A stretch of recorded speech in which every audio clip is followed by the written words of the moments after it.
तुलसी विद्या मंदिर खेड़ली की online class में आपका स्वागत है। आज हम पढ़ेंगे अवस्था यानी भौतिक अवस्था के आधार पर उत्प्रेरकों के प्रकार। तो पहला है इसमें समांगी उत्प्रेरक। समांगी उत्प्रेरक जब किसी रासायनिक अभिक्रिया में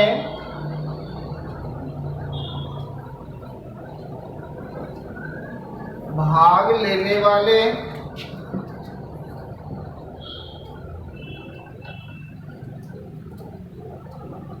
अभिकारक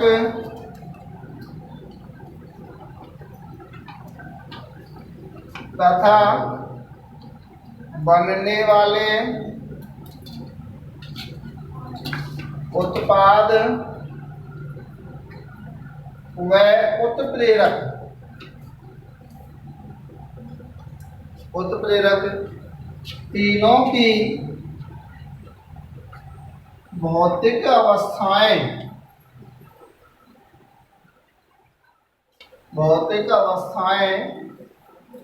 समान हों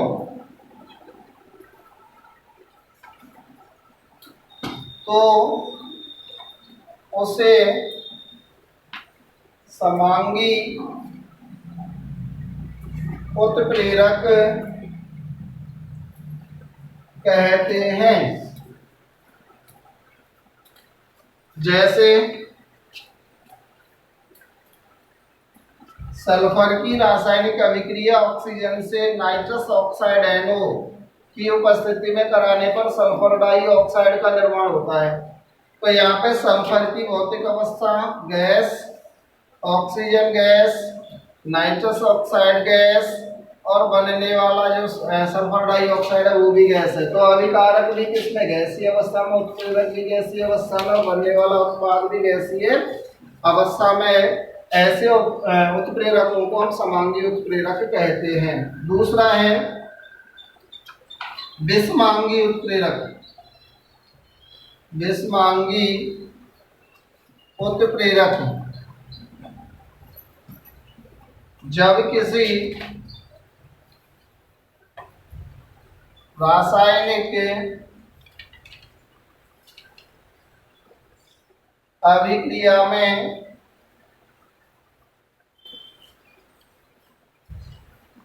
भाग लेने वाले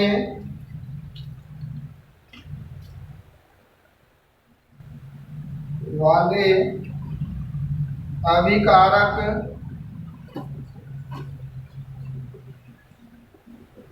बनने वाले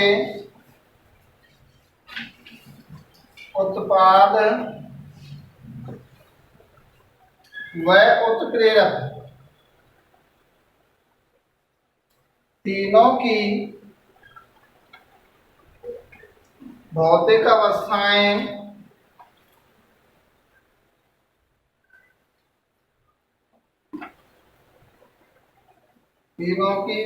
अवस्थाएं अलग अलग हों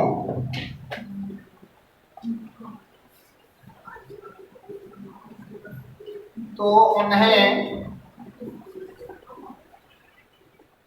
विषमांगी उत्प्रेरक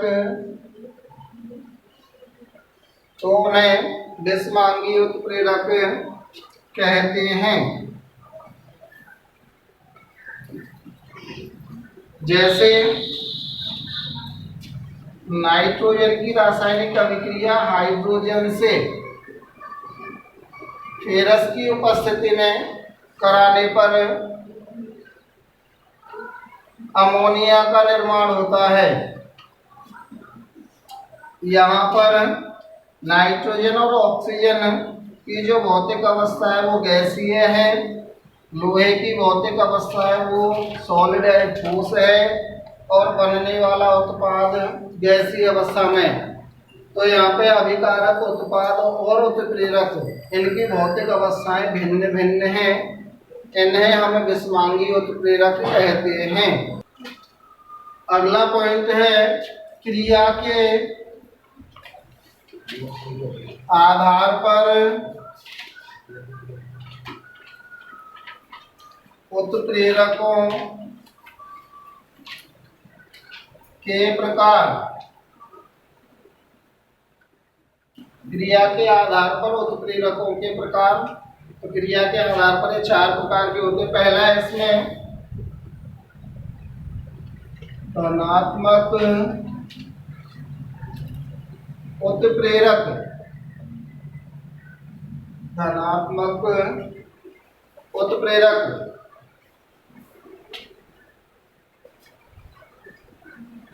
जब किसी रासायनिक अभिक्रिया में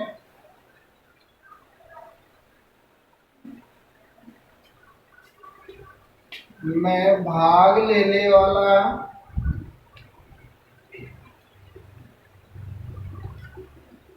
उत्प्रेरक अभिक्रिया के वेग को बढ़ा देता है। अभिक्रिया के वेग को बढ़ा देता है। धनात्मक उत्प्रेरक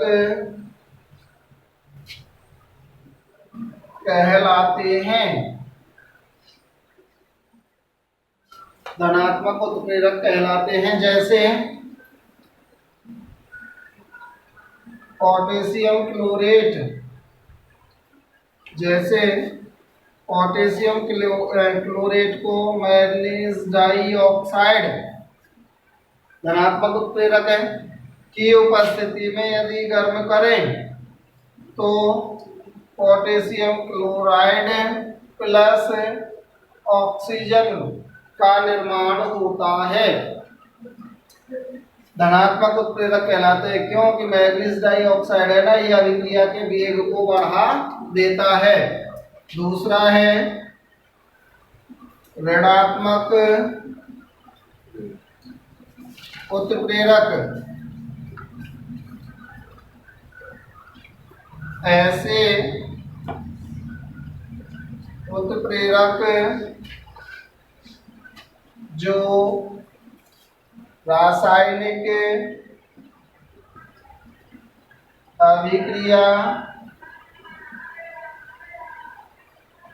ऐसे उत्प्रेरक जो रासायनिक अभिक्रिया के वेग को कम कर देते हैं।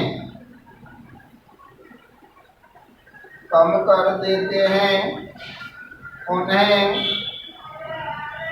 ऋणात्मक उत्प्रेरक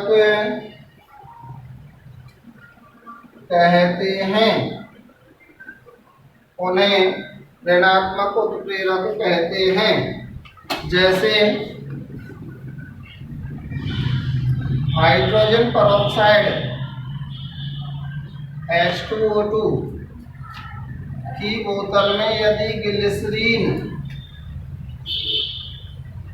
मिला के रख दें तो उससे जल प्लस ऑक्सीजन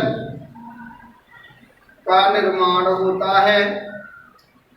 इस स्थिति में क्या होता है कि ये जो हाइड्रोजन परऑक्साइड है वो बहुत कम मात्रा में जल और ऑक्सीजन में अपघटित होता है जब ग्लिसरीन ऋणात्मक उत्प्रेरक मिला दिया जाता है तब। तीसरा है स्वतः उत्प्रेरक। जब किसी रासायनिक अभिक्रिया में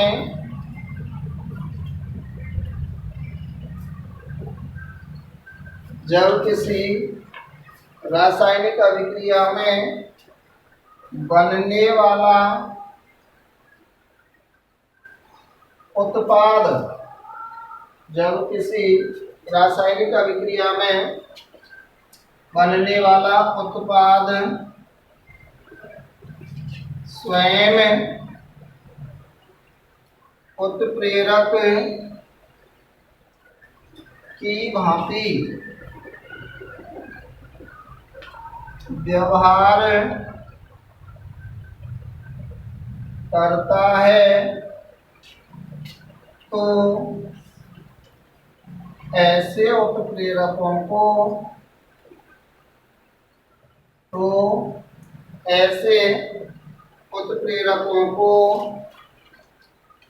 स्वतः उत्प्रेरक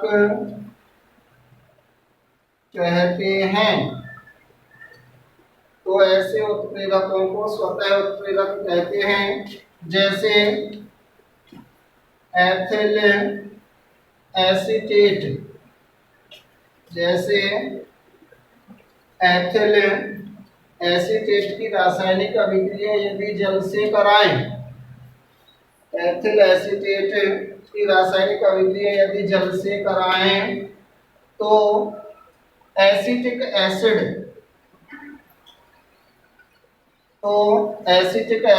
प्लस एथेनॉल,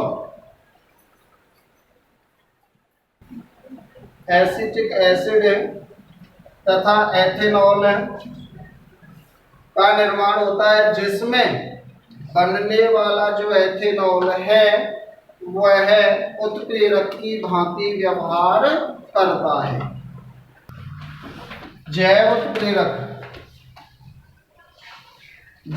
उत्प्रेरक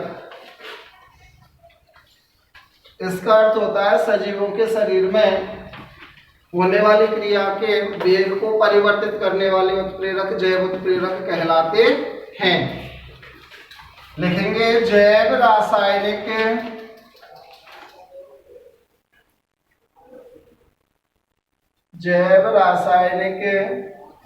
अभिक्रियाओं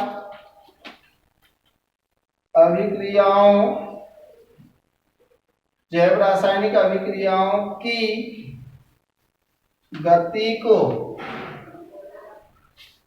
गति के स्थान पर वेग शब्द इस्तेमाल कर रहे हैं। वेग को परिवर्तित करने वाले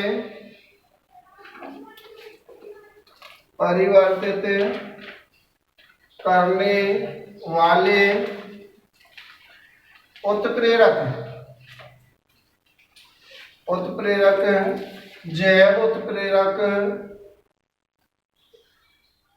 कहलाते हैं। जैव उत्प्रेरक कहलाते हैं। इनका निर्माण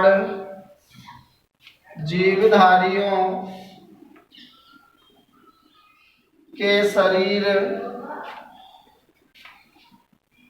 में ही होता है। इनका निर्माण जीवधारियों के शरीर में ही होता है।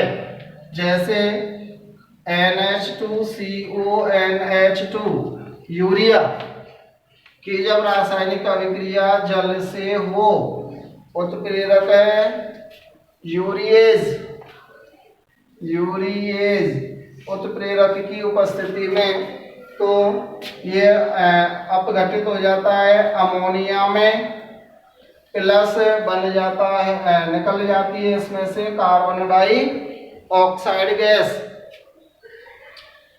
यूरिया हमारे शरीर में बनता है जब वो जल में घुलता है। कौन से उत्प्रेरक? यूरिएज उत्प्रेरक की उपस्थिति में, तो उनमें से अमोनिया और कार्बन डाइऑक्साइड गैस का उत्सर्जन हो जाता है। ऐसे उत्प्रेरकों को जैव उत्प्रेरक कहते हैं। इसी प्रकार माल्टेज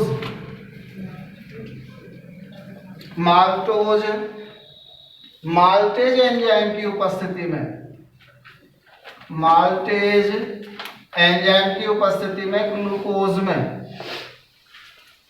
ग्लूकोज में परिवर्तित हो जाता है। यानी हमारे द्वारा खाया गया जो भोजन होता है वो होता है स्टार्च। स्टार्च माल्टेज एंजाइम की उपस्थिति में और किस में परिवर्तित हो जाता है, ग्लूकोज में, जिससे हमारे शरीर को कार्य करने की शक्ति प्राप्त होती है। ऐसे उत्प्रेरकों को ही जैव उत्प्रेरक कहते हैं। आज के लिए बस इतना ही। अगले अध्याय में हम उत्प्रेरक के गुण एवं उनके रासायनिक अभिलक्षणों के बारे में अध्ययन करेंगे। तब तक के लिए धन्यवाद एवं नमस्कार।